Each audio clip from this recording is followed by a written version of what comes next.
anasi viidiyootti dhama'ee hojjedhe sinitti immoo koppii liinkii sheer riipoost diyuutu gootanii namoota gargaaruu danda'an biraan ga'uun isinitti ulfaata jedhee iyyaadu yoo miqqanyummaa malee jechuudha. Yoo miqqanyummaa yoo hinaaffaa malee yoo namummaan sitti hin dhaga'amu ta'e malee kusitti guddata jedhee yaadu rakkoon keenya dhumu waan ta'eef isiniin hin jedha. Hordoftoota koo nagaan isiniifaa ta'u obboleettiin keenya isin asirratti argitan kun Dammee Kabbadaa Laggasaa jedhamti. Bakki dhaloota ishee godina Shawaa Lixaa aanaa Ilfataatti dhalattee guddattee akkuma koo fakka keessan ofan jijjiira maatii koon jijjiira jettee gara Saawudii imala ishee gootii jechuudha. Haa ta'u malee akka ishee yaaddeef akka maatiin ishee yaadan akka obbolaan ishee yaadan hin taane jechuudha. Obboleettiin kun erga dhuftee Saawud Arabiyaa keessa geessee ji'a jaha fixxeetti jechuudha. Ji'a jaha hamma fixxee kanatti bilbilli harka ishee irra jiru bilbila madaamii isheetiin maatii dubbisti bilbila madaamii isheetiin obboleettii ishee Joordaan jirtu dubbistii jechuudha. Yeroo dubbistu kana madaamii ishee akka isheen nyaatan kenninee fi akka isheen ajjeesuuf itti dhaadattu akkasuma immoo guyyaa yeroo isaan mana hin jirre manni itti cufamee akka oolu yeroo isaan galan duwwaa hojii akka hojjettu yookaan immoo manaa gadi ba'uu dandeessu. Gadi ba'uu gaafa jedhamu bakkee miti. Mucaan kun bakkee ba'uu hin dandeessu. Guyyaa manni itti cufamee oolaa hirreebamtii, hin doorsifamtii, nyaattee dhugaa hin turre. Sana booddee gaafa maatiif bilbiltu rakkoo ishee kana hundumaa itti himatti jechuudha. Obboleettii ishee Joordaan jirtutti illee rakkina kana hundumaa himatti. Isayyuu ji'a jaha guutuu hojjettee miindaa ji'a lamaa malee gara biyyaatti hin ergineefi jechuudha. Utuma kanaan jiranii utuma mucaan kun akkatti rakkattu mucaan keenya har'a duuti moo bor duuti har'a deebitee nuu galti moo bor deebitee nuu galti otoo jedhanii maatiin obboleettii isheetti bilbiltee madaamii ishee jechuudha. Obboleettii ishee Joordaan jirtu silaa bilbila isheetiin maatii dubbisti isiniin jedheera bilbila isheetiin obbolaa ishee dubbisti isiniin jedheera bilbila madaamiitii jechuudha. Madaamii ishee bilbiltee obboleettii isheetiin obboleettiin kee duutee hospitaala jirtii jettee itti himtii jechuudha. Obboleettii ishee Joordaan jirtu kanatti. Obboleettiin ishee Joordaan jirtu kunis immoo erga obboleettiin koo duute reeffa ishee fudhachuun barbaada. Kanaaf immoo siin qabannee iddoo reeffi siin qabannee qaama seeraa qabannee iddoo obboleettiin keenya reeffi ishee jiru sana nu geessitaa jettiini. Inda ganaa deebitee madaamii ishee maal jettiini mucaan kun na bira hin jirtu baddee jirtii jettiini. Ilaala obboloota koo namni rakkataa namni reebamaa hin beelaa beelees reebamees argeera kan mucattii kanaa garuu wal xaxaadha. Duuteef hin duute hin jedhamne jirtiif jirti hin jedhamne. Kanaaf qaamni mucattii dhimmi mucattii kanaa namoota gurguddaadhaan inni barbaadu jechuudha. Dhimmi mucattii kanaa namoota femesiidha ofiin jettee asirraa Oromoof sagaleen ta'a jettee ittiin teessee ababaa fi kennaawwan garaagaraa kadhachaa ooltu biraan nuu ga'aati dhimma mucattii kanaa gidduu galanii madaamii kana seeratti nuuf dhiyeessan. Madaamii irraan kan hafe namni tokko mucattii kana lafa isheen jirtu baruu hin dandeenyu jechuudha. Saawudii keessatti akkuma isin beektanii Saawudiin baay'ee rakkattuu akka isheen taate hundi keessan hin beektu jechuudha. Saawudii keessatti madanzajaa ijoollee keenyaaf kennanii kalee ijoollee keenyaa gurgurachaadha kan isaan jiran. Madaamiin kun ajjeessee hossite haa ta'uu mucaa kanan gurguratte haa ta'uu kalee ishee baastee gurgurachuuf bakka biraa dhoksitee jirti haa ta'uu dhugumaan hin duute haa ta'uu we don't know. Kanaaf namoonni hundumtuu viidiyoo kana miidiyaa qabdan irratti sheer koppii liinkii godhaatii sheer godhaatii namoota gargaaruu danda'an namoota lafa mucaan kun jirtu madaamii kanaa wajjiniin haasa'ee madaamii kana seeratti dhiyeessee mucaan kun yoo duute reeffa ishee barbaanna yoo lubbuudhaan jirtite immoo mucaa keenya barbaanna jedhanii akka isaan nu barbaanna waan ta'eef dhimma mucaa kanaa ba'aatii irratti dubbadhaa jechuudha. Godhaa Mubaarak Musammaatti tokkummaa kan jedhamu sanatti jechuudha. Gadi ba'aatti irraa dubbadhaa hanarra ijoollee keenya akka kanatti miidhamaniif sagaleen taane waan nu fayyadan hin qabdan. Yoo ittiin asirra teessanii giiftii kadhattanii ittiin jireenya keessan laayifii keessan jiraachuu ta'e malee waan tokko waan nu fayyadan hin qabdan. Gadi ba'aa irraa dubbadhaa isiniin hin jedhaa koppii liinkii sheerri.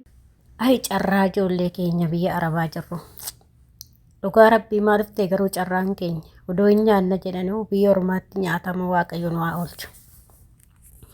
Obboleettii kana viidiyoo ishii baay'ee deemaa jira. Durallee viidiyoo ishii irratti hojjedhee jira. Obboleettii keenya kanaaf sagalee haa taanu. Hundi keenya bor waan dura gombeen. Obboleettiin keenya kun akkuma nama kamiyyuu nan hojjetadha jettee biyya Saawud Arabiyaa dhufte. Erga dhuftee mucayyoon kun reefu ji'a jaha guutte. Ji'a jahan kana keessatti mucayyoon kun dararaa hedduu siqaayii hedduu dabarsite. Garuu haati fi abbaan ishee obboleen ishee baay'ee yaaddoo hamaa keessa turan. Mucayyoon keenya yoomuma deebitee nu galtee siqaayii kana keessaa baatee osoo isaan jedhanii eegaa turanii har'a mucayyoon kun lubbuudhaan madaamin ishee obboleettii isheetti bilbiltee lubbuun obboleettii keetii darbee jetteen. Ashamaa akkam jirtu hordoftoota kabajamtoota koo nagaa keessanii ani nagaa kootii galata Waaqayyoo isin jechaa egaa hordoftoota kiyyaa dhugaa dubbachuudhaa fi waan baay'ee nama gaddisiisudha. Hadaraa keessan akkaataa itti deemtanii fi akkaataa karaa ittiin deemtan dalaala ittiin deemtan laalachaa deema.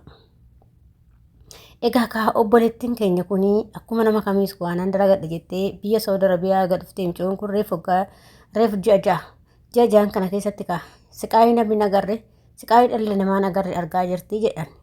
Dhugaa dubbachuuf obboleettiin illee akkanumatti waraabde viidiyoo ishee argee jira jechuudha. Garuu viidiyoo ishee finne malee isiniif fide obboleettiin ishee waan akka ishiin boochuu afaan Amaariffaa fi afaan Oromootiin hojjetti lachuu jechuudha. Waan baay'ee garaa nama nyaatu keessaa maatiin haati fi abbaan ishee dhugaa hedduu cinqii keessa jiru. Obboleettiin ilmoon teenya nuu galti jedhanii siqaayii kana keessa haa galtu jedhanii akkaataatti galfatan dhabanii har'a ammoo yoo du'a ishee dhagahanii hedduu takka rifatanii jechuudha. Waaqayyoon jiraa bahanii du'aa galuu waaqayyoon numa haa lagu. Hundumti keenya akkatti baanu beenna malee akkatti galuu hin beennu. Egaa obboleettiin keenya kun madaamiin ishee obboleettiitti bilbilte lubbuun madaa obboleettii keetii darbee jira jetteen. Egaa ka obboleettiinis immoo erga jiraa dhabnee du'aan biyya namaatti nu haa galu jettee maatiin reeffa isheetu argatee haa ciisu jettee kaatee obboleettiin kun sagalee naa ta'a jettee yeroo baay'ee bu'aa jirti. Egaa ka obboloota koo haati fi abbaan ofii akkaataa itti nama akka ta'an hin beektanii adaraa keessan viidiyoo kana sheerii godhaatii biraan gahaa. Madaa midhaama kan ajjeefte ofii isheetii ajjeefte duute jettiin dhala waan ishiin gootu jechuudha. Dhugaa rabbi ilmi namaa kun addunyaa irratti dharan dhiisu. Har'a micciyyoota ofii isheetii saqqaqxee hirgootee har'a immoo duute jetteen an ajjeefte ofii isheetii ajjeestee hin ajjeese. Odoo dhibamte jettee maa duratti nimni silkiin qabdu miciyyoon kun silaa iyyatteetu achiin baati. Silkiin qabdu rakkinni isaa ta'e miciyyoon immoo siqaayii hedduu ji'a ja'an kana keessatti siqaayii namni hin agarre agarte jette obboleettiin dubbatteerti jechuudha. Tun immoo obboleettii miti sagalee ta'aaf jirti malee. Kanaaf obboleewwan koo sagalee taatee dhimmi wanti kana ilaallatu hundumti keessanuu boru waan taanu hin beennu sagalee haa taanuu fi adaraa keessa viidiyoota akkanaa irratti hojjedhaatii sagalee ta'aa fi obboleettii keenya kanaa waaqayyoon yookaan boqattus ta'e lubbuu ishee haa maaru. Immoo kan jiraattus ta'e waaqayyoon lubbuu ishee nagaadhaan maatii isheetti ishee galchu. Amma garuu hirgixiidhaan duute jedha ishee maadaamatu duute jedhaan malee mucoo kana du'aa ishee sagammaa arganne jiraa ishee sagammaa arganne maatiin hedduu takka dhiphachaa jiru jechuudha.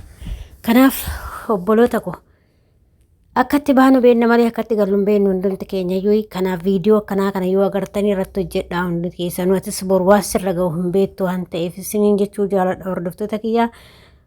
Waaqayyoon fayyaa guutuu baatanii fayyaa guutuu sinaa galchuun jiraa baatanii jiraa sinaa galu dhugaa rabbii jechuudha. Hunda caala nagaan baanii nagaan galuu hunda caala dhugaa rabbii jechuudha. Har'a obboleettiin keenya akkuma keenya ishees nan dalagadha jetteeti ofan jijjiiramaatii koon jijjiirattee har'a biyya ormaa keessatti hafte jechuudha. Hedduu nama gaddisiisa gadda laphee nama cabsu maatiin ofiitu rarra'ee dhugaa rabbii kan reefu ishii mana wannooti irra maatiin ishiillee rarra'ee jechuudha. Jira argatanii jiraa ishii hin simanne du'aa ishii simanne waa lama dhabaa jiru jechuudha. Kanaaf akka reeffumti ishiitillee yoo mucoon kun dhuguma boqatte reeffi ishiitis akka galu sagalee ta'aa fi hundumti keessanuu isiniin jechuu jaaladha hordoftoota kiyyaa. Waaqayyoon si haa barbaadu obboleettii koo.